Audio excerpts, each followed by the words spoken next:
Okay, so I know it's been a while, but I thought I would talk about gardening because it's the right kind of year for gardening.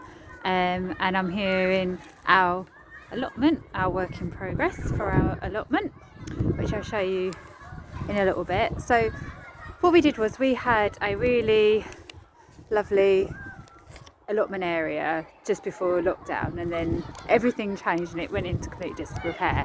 And it's something that my eco committee really wanted to do. So what we did was we had a Saturday, where we invited the eco committee and their families to come in, and we just like cleared and de-weeded the whole area so that we could get ready for planting. We've still got a little bit of work to do and putting the beds back in and things, but it's looking a lot better. And we also invited a local group who have been amazing, called South East Essex Organic Gardeners Group, and some of their volunteers came and helped us clear, and also they've lent their expertise, and I'm really great that we've got them on board with our project because we want our gardening allotments to be a community project as such. So that's one of my first tips. Have a look and see if you can find any local gardening groups or volunteers or parents with gardening expertise who can come and help you with setting up your school garden.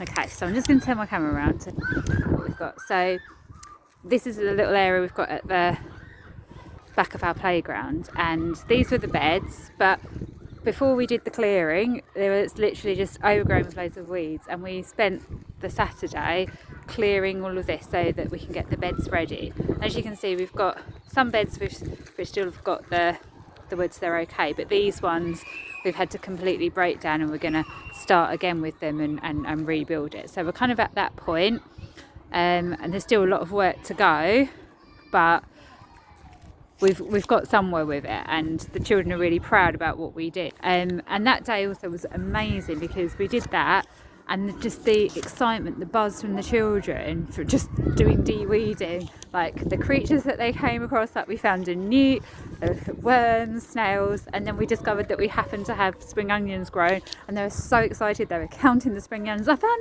another one, and it was just, they were so engaged, and that just kind of gave me a glimpse of what gardening in school can do for the kids and for their learning. It's not just about that you're growing fruit and vegetables, but they're also learning about nature and having fun being outside. It's great for their well-being. They were so happy to be out here. I mean, we were lucky that the sun was shining and things.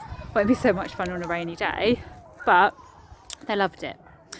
Okay, so the other things I just wanted to talk about when it comes to gardening was there's a really great website called Grow Veg website, which you can subscribe to or you can have a free trial with, and they have like a little app where you can create and design your own gardening that's child friendly, and you can map out and plan what veg needs to grow where and what time of year and when you need to harvest. So a really great tool if you're getting started with gardening and what you want to do.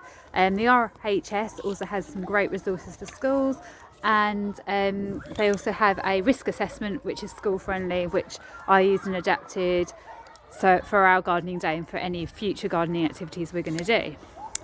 Science Week, the theme is all about growing, so that's a great time to get started on doing some planting, even if it's in your own classrooms and you've just got a pod or two and you're planting sunflower seeds or whatever it might be.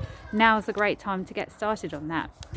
And then of course, once you've got it all established with all of your fruits and vegetables and they're growing, you can sell the produce for funding for your school and for further eco projects. Great for their maths too, maybe even if you're doing like an enterprise week, like our year sixes do enterprise week, so they could do something like that. My eco team really want to sell the produce and do like a sort of big healthy selling thing. We're going to sell sports equipment, we're going to sell the fruit and veg hopefully that we grow, and they also want to do things like smoothies and things. So there's loads of possibilities with that. With their writing, just being outside and thinking about their senses could help inspire them to write a lovely story or a poem.